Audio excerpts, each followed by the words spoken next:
Bonjour, j'espère que tu vas bien. Je suis très heureux d'être avec toi aujourd'hui dans cette nouvelle vidéo. Alors dans celle-ci, on verra pourquoi est-ce qu'un homme doit être dangereux. Je te donne rendez-vous après le générique.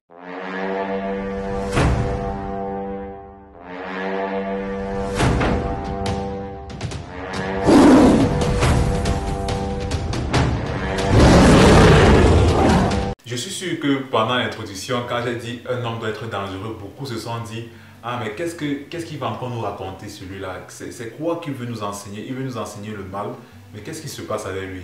Non, non, je vais t'expliquer pourquoi est-ce que un homme doit être dangereux en fait. Ce que tu dois savoir, il y a d'abord un adage qui dit, c'est du docteur Jordan Peterson et j'ai vraiment apprécié ça. Je vais un peu paraphraser. Ce qu'il dit, en gros, c'est quoi? Il vaut mieux être capable d'être cruel que de ne pas l'être. Pourquoi? Parce que quand tu n'es pas capable d'être cruel, tu es faible et naïf et tu seras toujours la victime de ceux qui seront capables d'être cruels. Par contre, quand tu es capable d'être cruel, tu es dangereux, mais tu auras ça sous contrôle en fait. Et dans cette vidéo, je vais un peu t'expliquer ça. Ce que je dois savoir, c'est qu'un homme doit intégrer en fait sa partie animale. Et c'est très important. Parce que c'est cette partie animale-là, en fait, qui te permettra, par exemple, de te défendre en situation de danger. Qui te permettra, en fait, de défendre ta famille en situation de danger, ton enfant, ta femme, bref. Et c'est aussi cette partie animale-là, en fait, qui te permettra également de t'affirmer quand tu seras au milieu de tes amis ou bien quand on te manquera de respect, de poser les limites. C'est un peu cette partie animale-là voilà. Et cette partie animale-là, en général, pour beaucoup de personnes, c'est leur zone d'ombre, en fait, c'est leur ombre. C'est cette partie de leur être qu'ils ont refoulé au fond d'eux en se disant que ce n'est pas bien d'être mauvais, ce n'est pas bien d'être dangereux. Ça t'est déjà arrivé combien de fois, par exemple, de te faire bousculer dans la rue et de ne même pas regarder celui qui t'a bousculé, de vouloir juste partir en fait, ou bien tu regardes celui qui t'a bousculé, tu baisses la tête et tu pars. Ça t'est déjà arrivé combien de fois?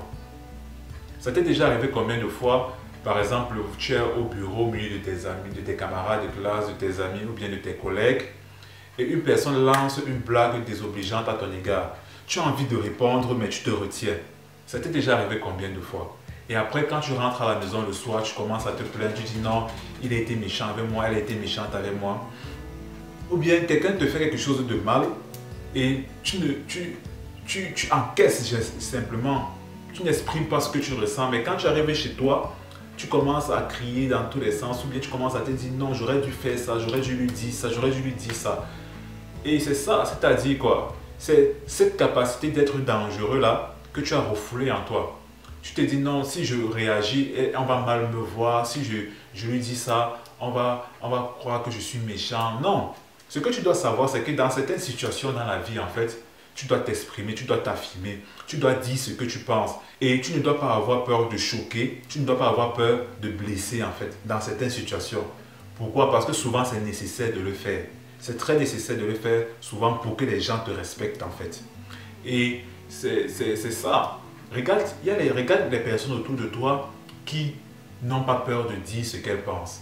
Regarde les personnes autour de toi en fait qui n'ont pas peur de blesser les autres. Même si ce n'est pas bien. Ces personnes sont quand même respectées en fait. Ces personnes, lorsqu'elles arrivent, on ne blague pas avec elles n'importe comment. Pourquoi? Parce qu'on sait que celui-là, il ne faut pas s'attaquer à lui. Celle-là, il ne faut pas s'attaquer à elle. Parce que si je m'attaque à lui ou bien si je m'attaque à elle, les représailles seront fortes.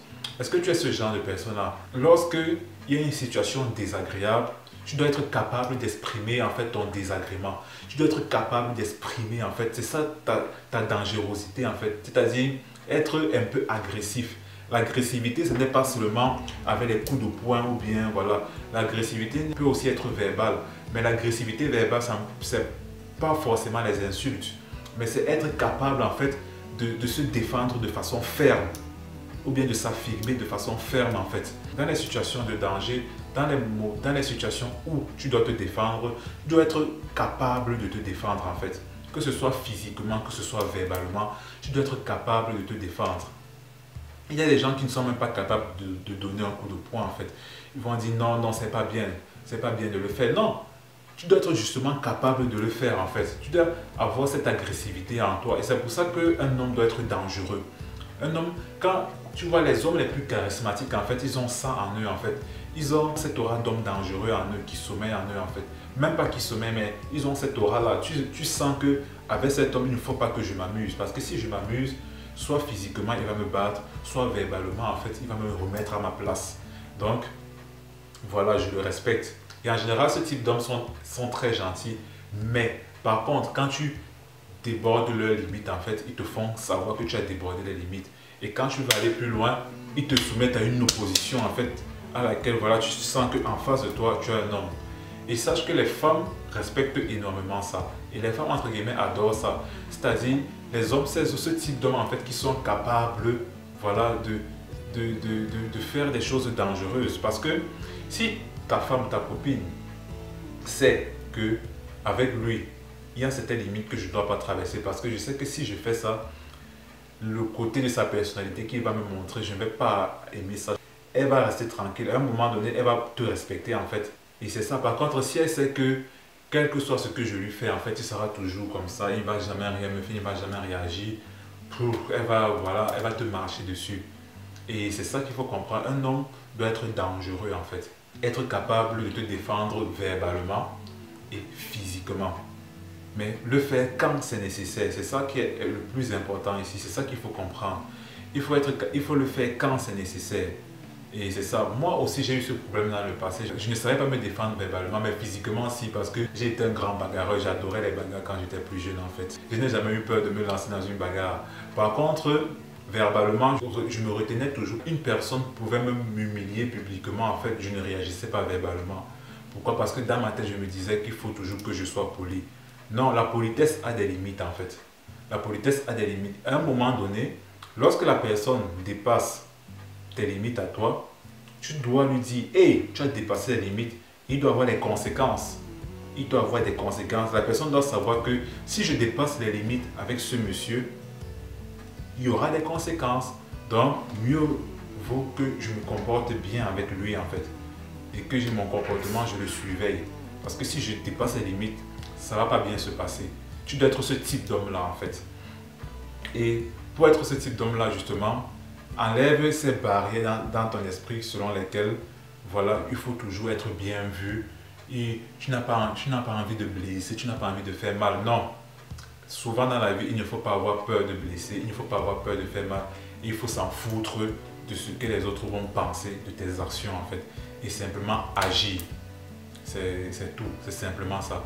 Donc voilà, tu dois être dangereux. Un homme doit être capable d'être dangereux. Regarde tous les super-héros. Tous les super-héros sont dangereux. Ils sont capables de tuer. Ils sont capables du pire. Mais ils le font quand c'est nécessaire. Que ce soit Superman, que ce soit Batman, que ce soit Captain America. Bref, tous les super-héros en fait sont d'abord des personnes dangereuses en fait. Par contre, ils ont ça sous contrôle et ils utilisent juste cet aspect de leur personnalité quand c'est nécessaire et quand il le faut. Et c'est comme ça que tu dois être.